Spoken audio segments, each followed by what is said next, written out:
Welcome to Blitz. I'm Brian Carter here at Rabun County High School with Coach Lee Shaw, the Rabun County Wildcats. Coach Shaw, always appreciate having you on here and having the chance to talk Wildcat football with you.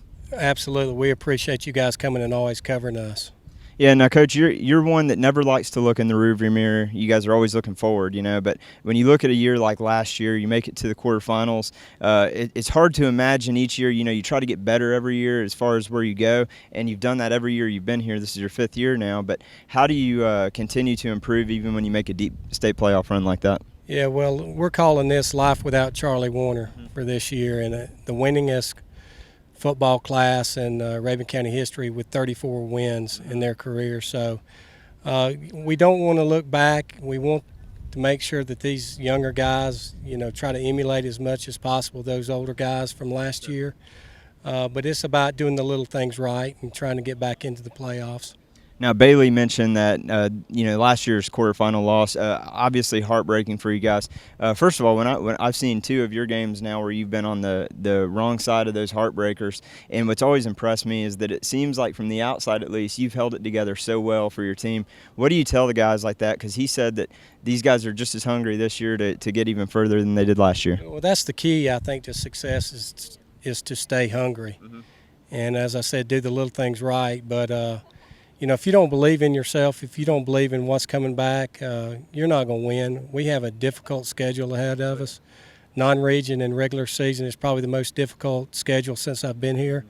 But this is a very unique group of guys. They're hungry to write their own chapter. They want their own story. So, I'm still cracking the whip. Yeah. I'm still as hard as I've ever been on them, probably harder this year, this preseason, just because we have so many young guys that's got to get in the fire, and I don't want them to melt in the fire of a Friday night, so I have to put the pressure practice on them, and they've responded so far.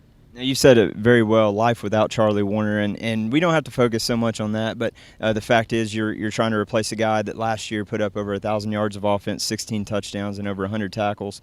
How do you guys replace that kind of talent? Because I know there's not another Charlie Woerner walking around at Rabun County right now, but, how do you replace what he was able to put on the table? Yeah, well, I don't think you can replace it. I mean, he's the best in Rabun County history, in my opinion. So, is there another one out there?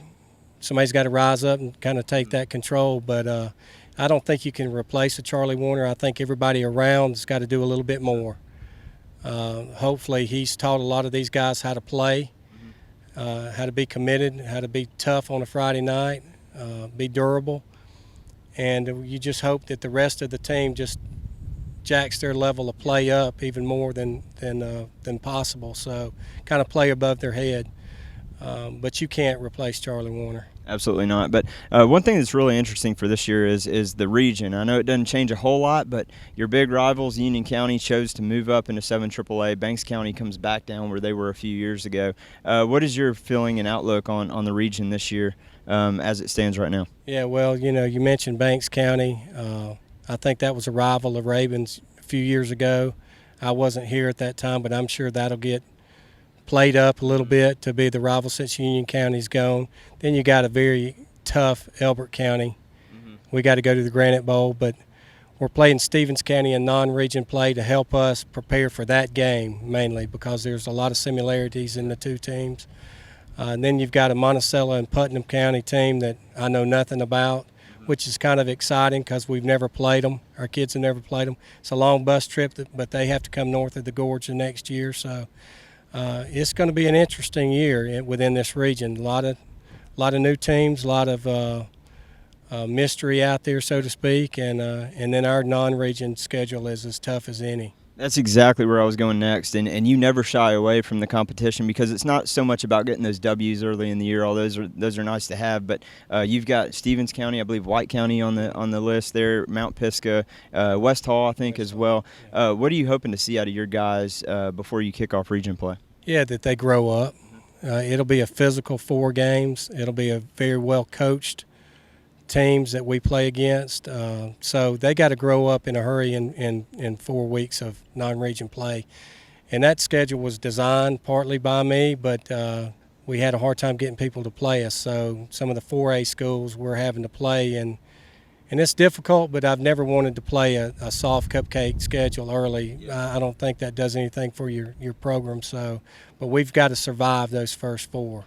I don't blame other teams for not wanting to play you guys because you're really tough. But let's talk a bit just about Bailey. He's been so phenomenal to watch. We saw flashes of greatness in him as a freshman. Last year we saw him mature from the first game of the year to the last game of the year. How high is his ceiling? And from what I understand, we've already got Division I colleges maybe looking at him.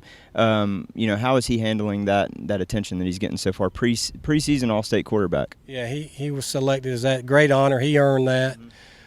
3,000 yards passing, 46 total touchdowns. He's a great competitor. That's the key to him. He wills wins. I mean, he finds a way to will it to get the win, and the guys already follow him. He's been chosen as a captain this year as a junior, and so he can be as good as he wants to be. I hope that he's just not looked at as a 5'11" quarterback. I think he plays above 5'11". And he's definitely a dual threat. So he's one of those catalysts for this football team to help us get better. You've been a vocal supporter of getting spring games, and I believe, if I'm not mistaken, that is officially going to happen next year. Talk about what is it you like most about that opportunity? I'm sure a lot of it has to be with seeing where your guys kind of have they grasped the system before you get into summer ball and fall.